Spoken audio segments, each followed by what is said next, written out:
I have discussed right now on anticholinergic drugs. So in the previous video, I have given the introduction about as to what are the anticholinergic drugs and how are they going to exert their action. So this video, I'll be mainly discussing about the uses of the anticholinergic drugs and in the form of simple mnemonics as to how we can very easily remember in sequence about the uses of different uses of anticholinergic drugs. So before getting into the detailed discussion, in the form of simple mnemonics, we'll be remembering all the uses of the anticholinergic drugs.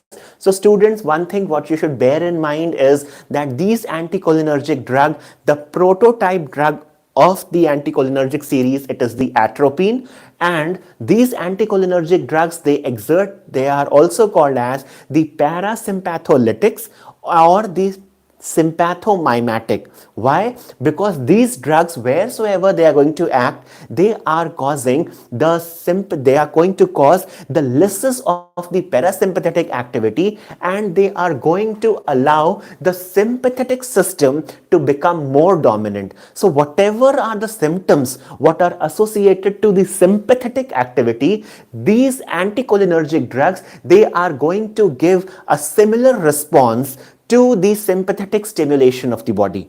So in sympathetic stimulation of the body, whatever the responses the body gives, these anticholinergic drugs, since they are called as the sympathomimetic, so they are going to closely resemble the sympathetic activity of the body in the times of adverse effects. So in the times of adverse times. All right. So these anticholinergic drugs, they are called as sympathomimetics. Why? Because they resemble to the sympathetic activity, sympathetic stimulation of the body in adverse situations of life.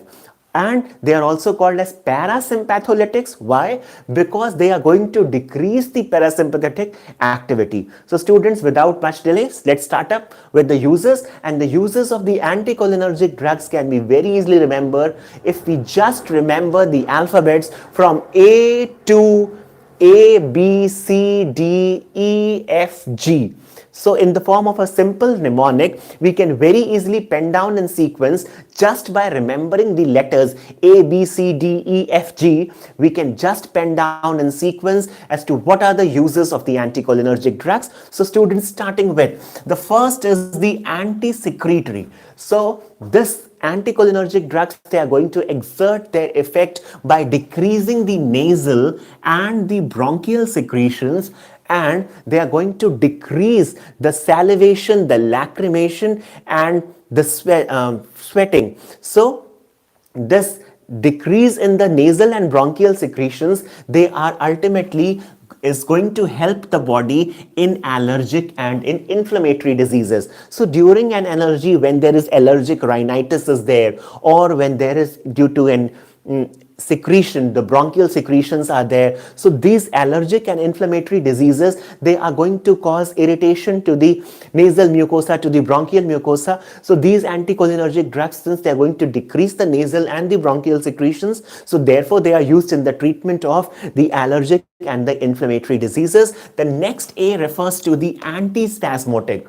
Antispasmodic effect of the anticholinergic drugs can be very easily seen as to how this the antispasmodic effect mediated. So these anticholinergic drugs, they exert their antispasmodic action by they are going to relieve the spasm and the cramps of the stomach, intestines, bladder, and the uterus. So in conditions where there is an intense spasm or contraction of the stomach, intestines, uterus, or bladder, in such conditions, if anticholinergic drugs are administered, they are going to relieve the spasm or the cramps of the uterus. So they are mostly used in the patients in the women who are experiencing dysmenorrhea, or they are going to relieve the spasm of the stomach and the intestine. So that's the antispasmodic effect. In conditions of bronchial asthma, so in conditions of bronchial asthma, there is too much excessive secretion of the mucus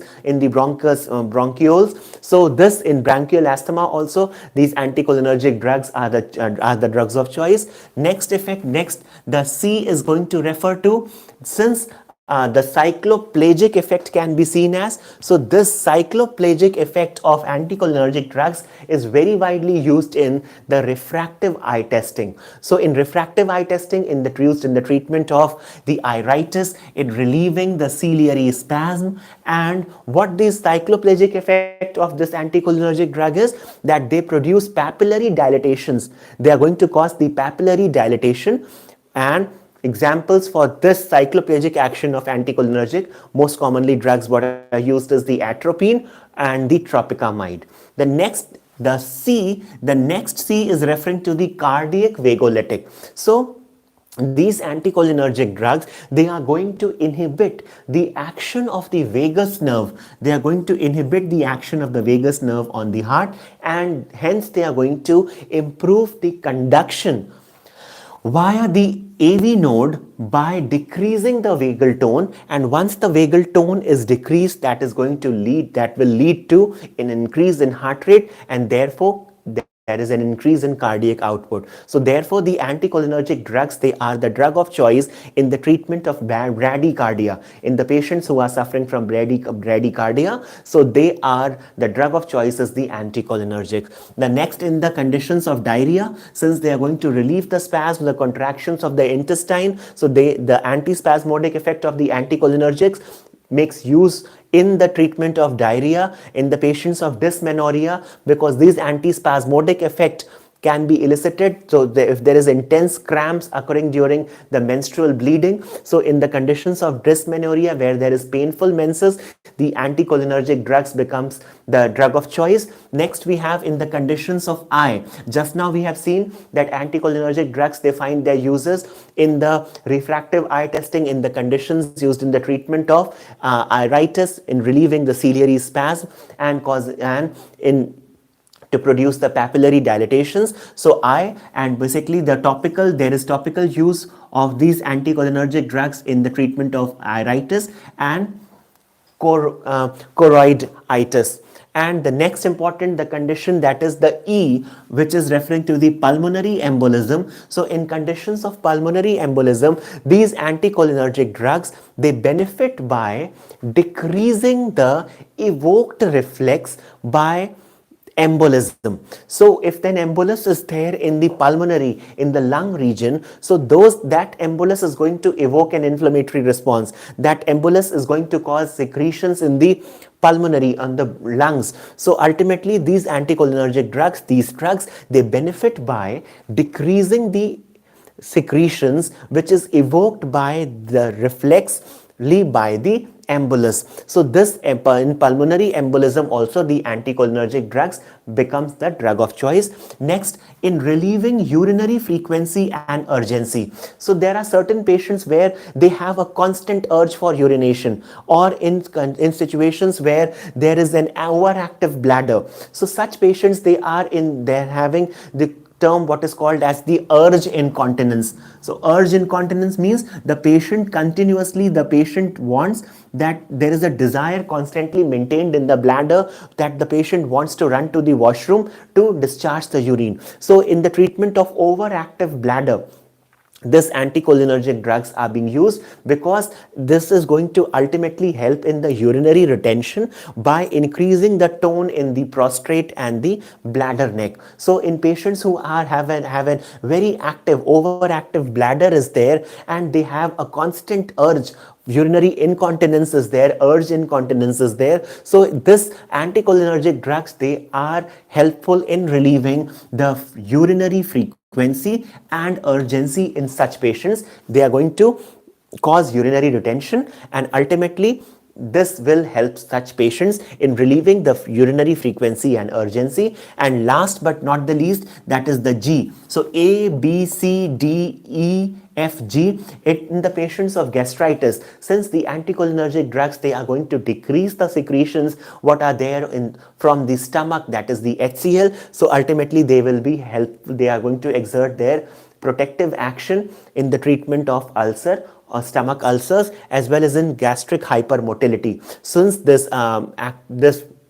high gastric hypermotility. So this anticholinergic drugs, they are going to decrease the peristaltic motion, they are going to decrease the motility of the stomach. So in gastric hypermotility, as well as to in the treatment along with the antacids. So if these anticholinergic drugs are given along with antacids, they are used in the treatment of gastric ulcer or peptic ulcer disease. So in the treatment of peptic ulcer disease, these anticholinergic drugs are being used along with the antacids. So this was another very important use. And last but not the least, these anticholinergic drugs, they find their uses in the treatment they are used as a pre-anesthetic medication. So students and viewers do remember. So this as a pre-anesthetic medication, what do I mean is that if before delivering general anesthesia to a patient, so before 30 minutes of anesthesia, if this anticholinergic drugs are being given, particularly the glycopyrrolate, which is a pre-anesthetic medication,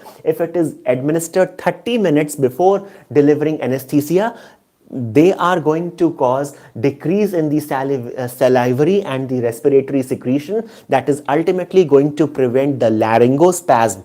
So laryngospasm can be prevented, as well as, and they are going that will prevent the bradycardia in patients who are given general anesthesia for surgery. So it is the use of anticholinergic drug is widely used in the patients who are being given anesthesia. And the most important anticholinergic drug which is used as a pre-anesthetic medication, it is the glycopyrrolate. Why? Because this, if it is this anticholinergic drug, particularly the glycopyrrolate, if it is given as a pre-anesthetic medication, it is going to cause decrease in the salivary and the respiratory secretion, that is ultimately going to prevent the laryngospasm and the bradycardia. So bradycardia can be prevented and laryngospasm can be prevented if anticholinergic drugs are used as a pre-anesthetic medication.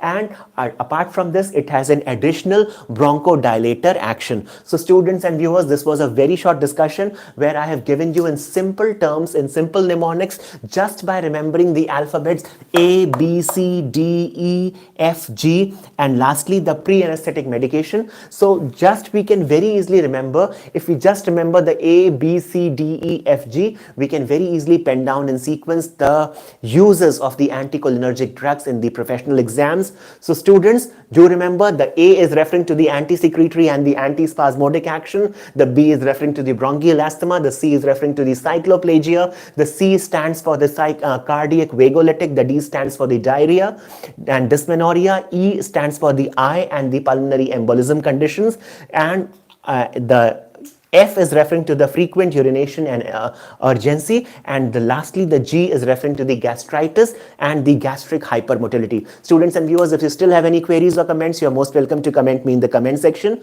And if you like this video, give this video a thumbs up. And if you like this, if you are new to my channel, if you haven't subscribed, subscribe, and don't forget to press the bell icon so that you can be further updated for my upcoming videos. Thank you for watching.